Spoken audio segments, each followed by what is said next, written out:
The desert was merciless. Its sun pressed down like a hammer, flattening every shadow, scorching the earth until the very air shimmered in waves of heat. Clara Dawson staggered along a trail that wasn't really a trail at all, just the last memory of wagon wheels carving faint grooves in the sand before disappearing into the emptiness. Each step felt heavier than the last. Her shoes had blistered, her feet raw, her lips were cracked, and the corset wrapped around her torso squeezed the very breath from her lungs. The stagecoach was gone, burned to blackened wood and iron after the outlaws had descended like vultures. The memory still replayed in her mind. Gunshots, screams, the driver falling, her friend Sarah dragged into the dust. Clara had run, somehow slipping into the scrub brush, her heart hammering so loud she thought the men would hear it. She had survived, but only barely. Now, hours later, the weight of survival pressed cruelly upon her. Every breath was a rasp. Every thought was a fog. She reached down with trembling hands, tugging at the laces of her corset. It was a prison, one she had worn all her life because society demanded it. But here in the desert, society had no say. With a desperate cry, Clara pulled at the strings until the garment loosened. She slid it off, gasping as the air filled her lungs freely for the first time in hours. Her shawl followed, tossed into the dust, her pale skin exposed to the sun. She collapsed to her knees, tears burning her eyes. "Please," she whispered hoarsely to no one. "Please, someone help me." The desert gave no answer, only the whisper of wind stirring sand. She bent forward, head hanging, convinced this would be her grave. And then she felt it, that unmistakable sensation of being watched. Her head snapped up, eyes squinting against the glare. At first she saw nothing but endless rock and sagebrush. Then out of the wavering heat a figure emerged, tall, silent, moving with the grace of a predator. Clara's breath caught. An Apache. Every story she had ever heard from the townsfolk thundered through her mind. Stories of raids, of women taken, of men scalped. Fear surged like lightning in her chest, but her body was too weak to run. She could only stare as the warrior drew closer. He was bare-chested, his skin bronze against the sunlight, his long black hair tied back with a strip of leather. His eyes, dark, sharp, unflinching, rested on her with a mixture of curiosity and wariness. In one hand he carried a bow. A knife hung at his belt.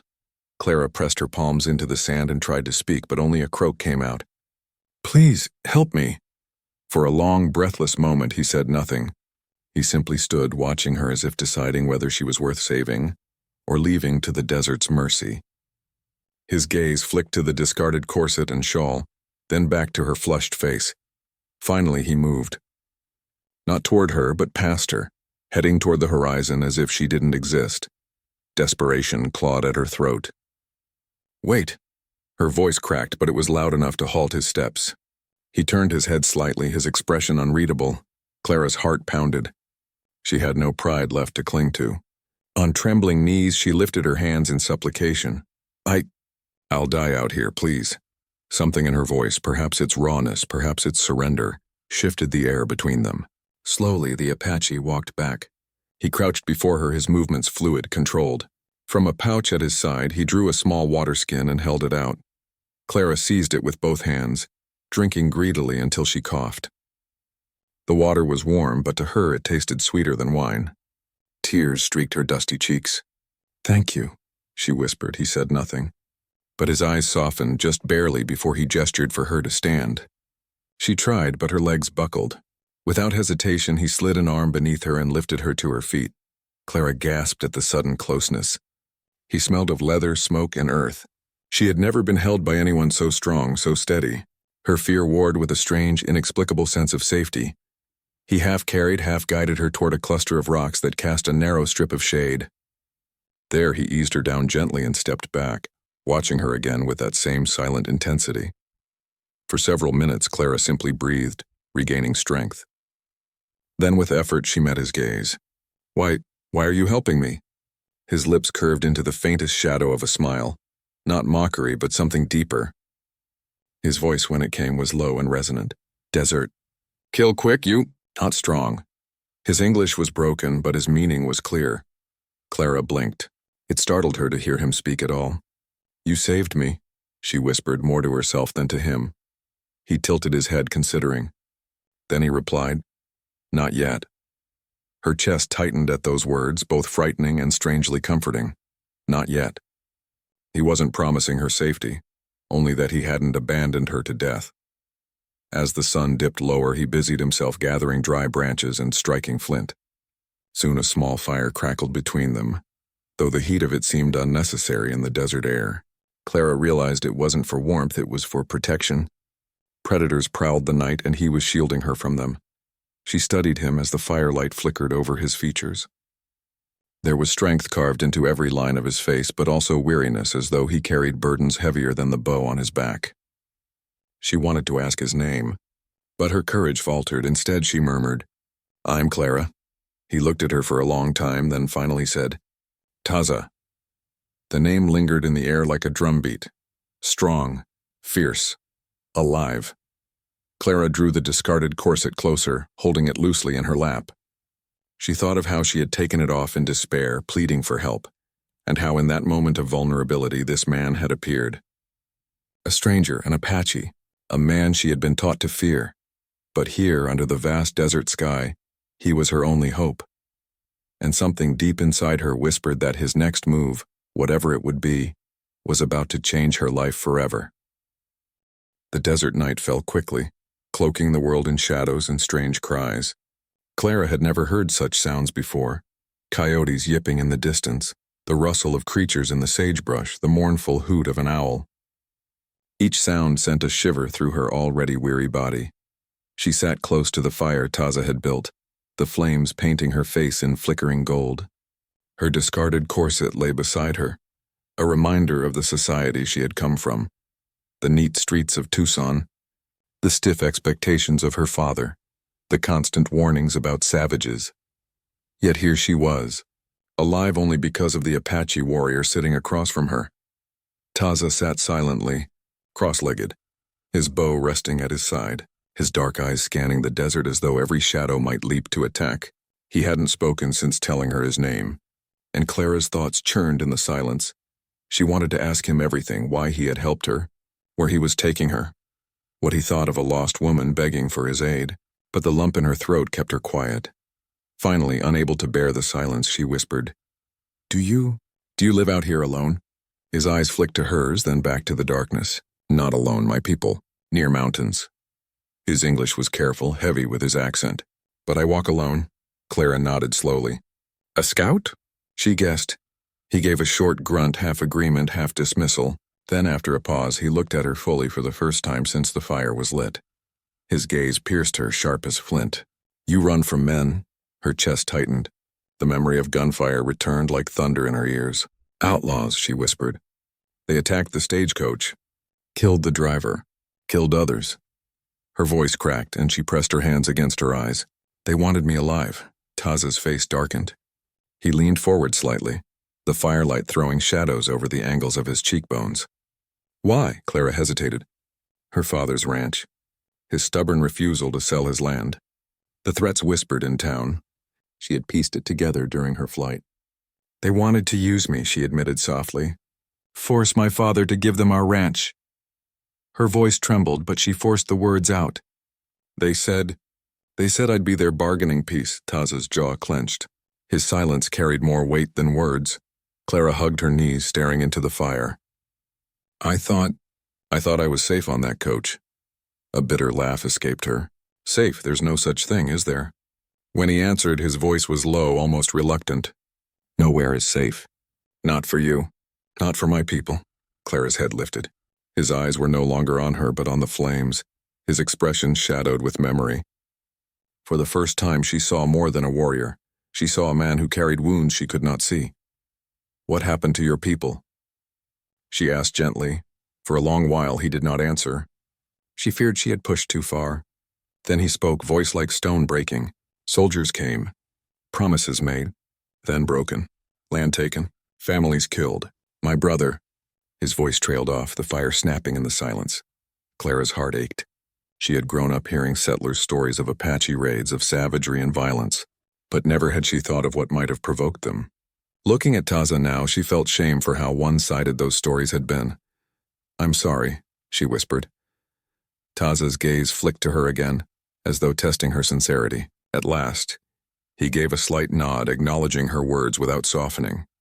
The silence stretched again, but this time it was different, not heavy with fear, but tentative, like the fragile first threads of a bridge between them. Clara pulled the Apache blanket he had given her tighter around her shoulders. "Will you take me back to town?" His expression hardened. "Town full of your men, soldiers, they see me. They shoot," she bit her lip. He was right. To bring him into Tucson would be to paint a target on his back, yet she could not survive alone. She looked at him, her eyes pleading. "Then what will you do with me?" He studied her carefully, his eyes unreadable. Then he said simply, "Keep you alive." The bluntness of the answer made her stomach flutter strangely. She nodded, her throat too tight for words. The fire crackled between them. Slowly, Clara stretched out on the sand, exhaustion weighing down her limbs. She tried to sleep, but the desert's chill crept into her bones. She shivered violently, teeth chattering. Without a word, Taza rose and draped another blanket over her. His hand brushed her shoulder briefly, warm and steady before withdrawing. For a moment, she almost reached for it, but the thought made her flush hot, and she pulled the blanket tighter instead.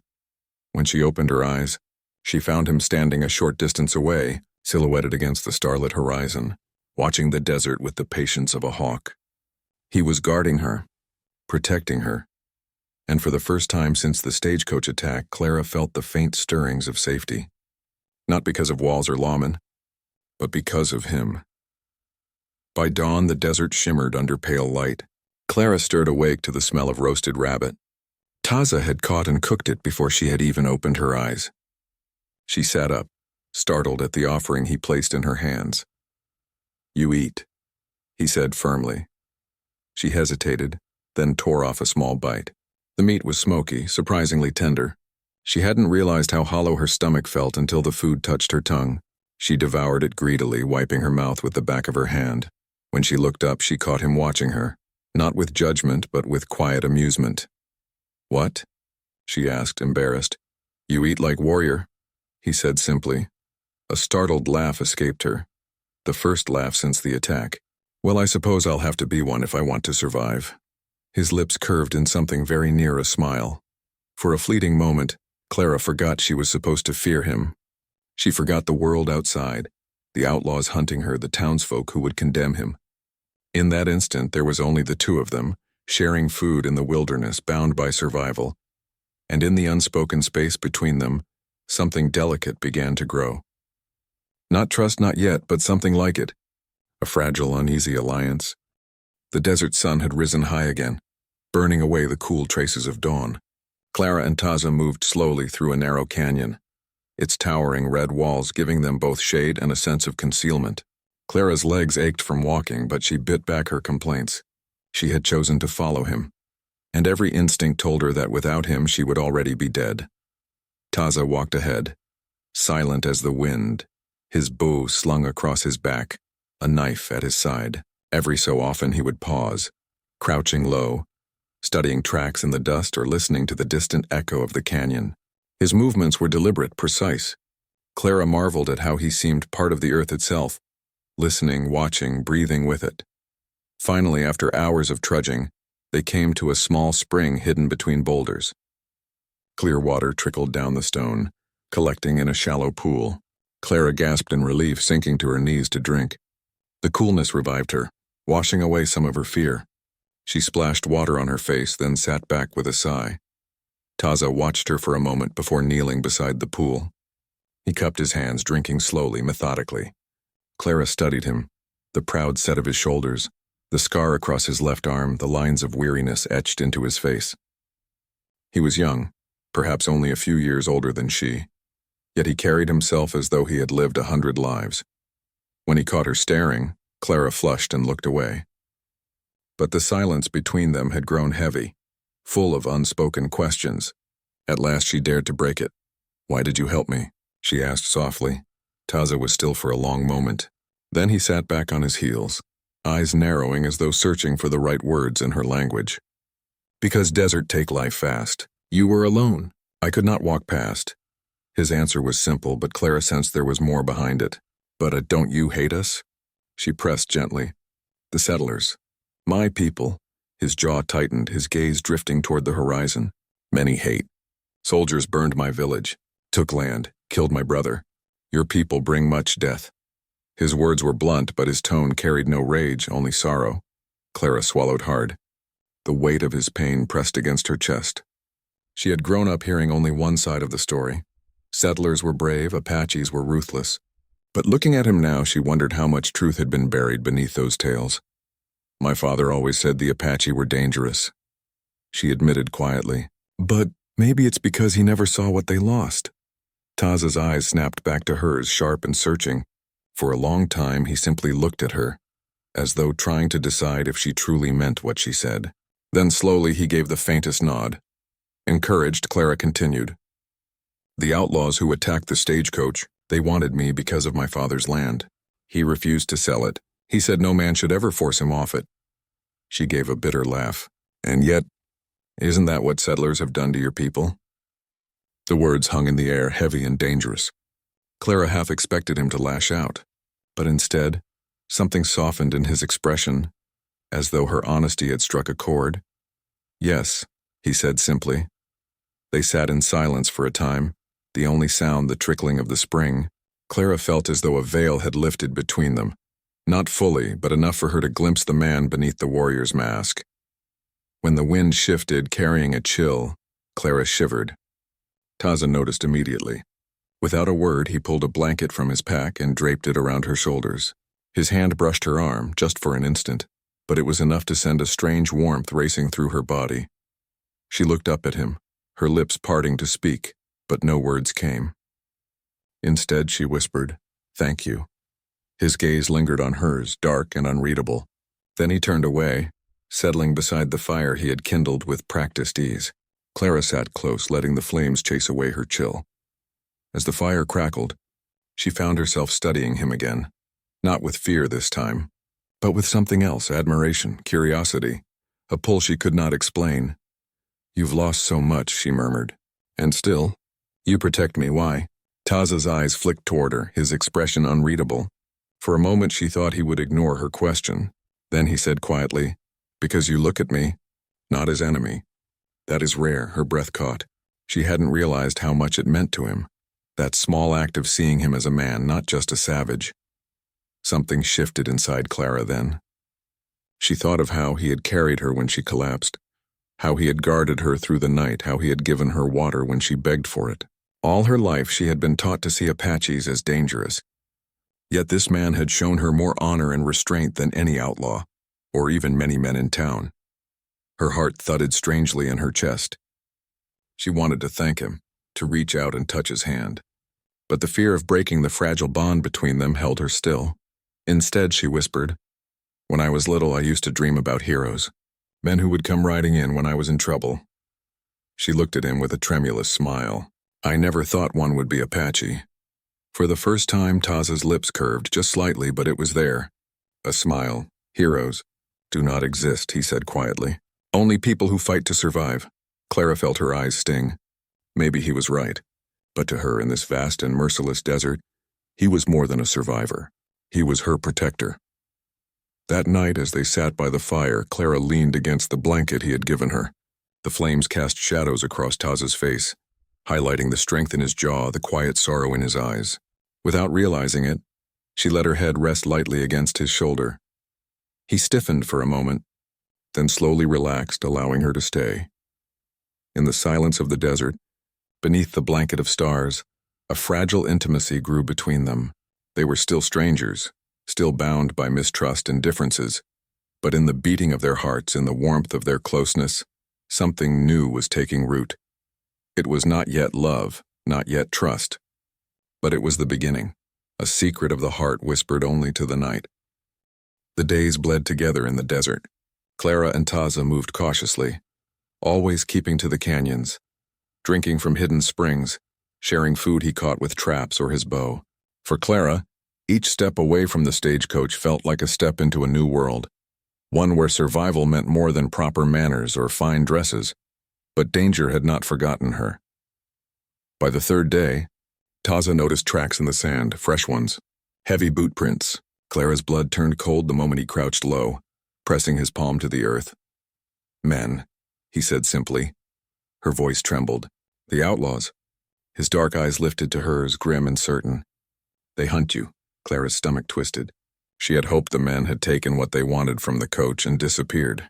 But no, she was too valuable. She was still their prize. Taza led her deeper into the canyons, his movements swift, purposeful.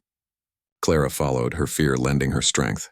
Yet no matter how far they went, the sense of being pursued gnawed at her. The air itself seemed to tighten, heavy with threat. That night they made camp in a narrow ravine. The fire was small, shielded from view. Clara tried to eat the rabbit Taza had roasted, but her stomach rejected it. Her hands trembled as she set the food aside. "They'll find us, won't they?" she whispered. Taza studied her across the fire. His expression was calm, almost unnervingly so. "Yes," he said. Then after a pause he added, "But they will not take you." Something in his voice, the steel, the certainty, stirred both fear and courage within her. She wrapped his blanket around her shoulders and prayed silently that he was right. They came at dawn. Clara had just opened her eyes when the sound of footsteps echoed off the canyon walls. Shouts followed. Men's voices, rough, jeering, cruel. Her heart slammed against her ribs. Taza was already moving. In one swift motion he seized his bow, notched an arrow, and pressed a finger to his lips for silence. Clara crouched low, trembling, watching as shadows stretched across the rocks. 3 men appeared first. Outlaws in dust-stained coats, rifles in their hands. "There she is," one shouted, spotting Clara. His grin was vicious. "Boss said she's worth more alive. Don't let her slip this time." The words sent ice through her veins. They wanted her. They would drag her back, use her against her father, break her spirit. Taza loosed his arrow. It struck the first man square in the chest, sending him tumbling back. Chaos erupted. Gunfire exploded, bullets ricocheting off the canyon walls. Taza moved like a storm, silent, swift, deadly. He loosed another arrow, ducked behind a boulder, then lunged with his knife when a man got too close. Clara pressed against the rocks, her body shaking. Every instinct screamed at her to stay hidden, to let him fight. But when she saw Taza grappling with 2 men at once, saw blood bloom across his shoulder from a grazing shot, something inside her snapped. No more helplessness, no more running. Her gaze fell on a fallen rifle. Hands shaking, she scrambled for it. The wood was heavy, the metal cold. She remembered her father teaching her once, long ago, how to hold a gun, though he'd laughed, saying a lady would never need to use one. Well, she needed it now. Clara lifted the rifle, aimed at the outlaw, raising his pistol at Taza's back, and pulled the trigger. The shot cracked through the canyon. The man spun, dropped his weapon, and crumpled. Her whole body shook from the recoil, the sound ringing in her ears. She had killed a man. The horror of it crashed into her, but there was no time to think. Another outlaw rushed forward, snarling, and Clara raised the rifle again, her teeth clenched. Beside her, Taza fought with the ferocity of a mountain lion. He disarmed one man with a slash of his knife, then slammed him into the rocks. His movements were precise, brutal yet controlled. He fought not for bloodlust but for survival, for her. The last 2 outlaws, seeing their numbers dwindling, cursed and fled, their boots pounding into the distance. The canyon fell silent, except for Clara's ragged breathing and the crackle of the dying fire. Her hands trembled violently. The rifle slipped from her grasp, clattering to the ground. She stared at her shaking fingers, her heart racing. Taza approached her slowly. Blood trickled from a wound on his arm, but his eyes were steady, unwavering. He crouched before her, his hand closing gently over hers to still the tremors. "You fought," he said simply. Tears welled in Clara's eyes. I killed a man," her voice broke. "I never thought I could." His grip tightened, grounding her. "You saved me," her breath caught. She looked into his eyes, dark, fierce, and yet softer now, filled with something she could not name. The tears spilled over, sliding down her cheeks. "I was so afraid," she whispered. "Courage is not without fear," Taza said quietly. "It is choosing to fight even with it." His words sank into her like an anchor, steadying the storm inside her. She realized then that courage wasn't the absence of fear. It was standing, trembling, and choosing anyway. She reached up with trembling fingers and touched the wound on his arm. "You're hurt," he gave a faint smile. Not bad, but she could see the blood, the rawness of the wound. Her heart twisted at the thought of losing him. Without hesitation, she tore a strip from her skirt and pressed it firmly to his arm, binding it as best she could. Their eyes met as she worked. For a moment, the world shrank to just them, the brush of her hands against his skin, the warmth of his gaze holding hers. When she finished, she sat back, exhausted, her breath still uneven. "You protected me," she murmured, "and I couldn't just stand by." "You did not," he said firmly. "You chose."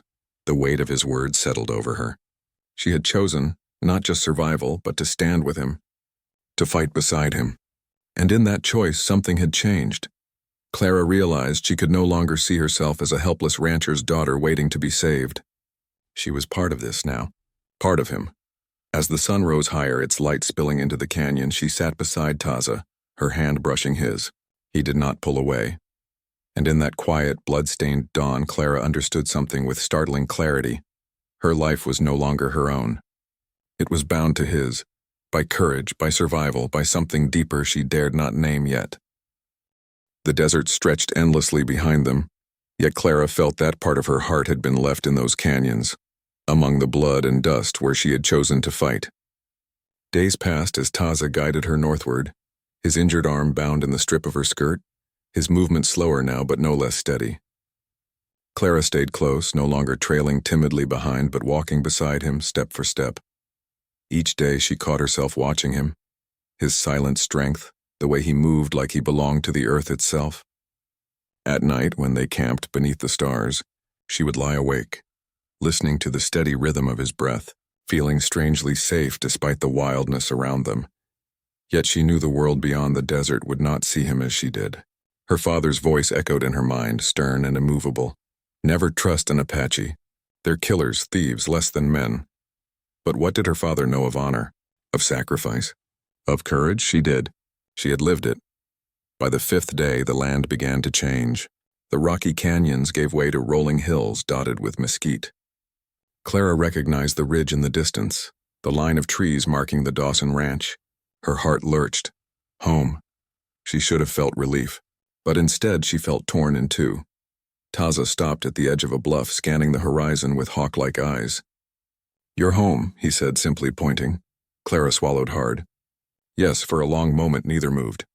The silence between them felt heavier than any words. Finally, Clara whispered, "What will you do?" He shrugged, his gaze fixed on the land. "Leave, go back to mountains." Her chest tightened. She had known, of course. He could not walk openly into her world. He would be hunted, despised. And yet the thought of parting from him now felt unbearable. "You saved me," she said, her voice trembling, more than once. "I can't just let you walk away." Taza's eyes flicked to hers, dark and unreadable.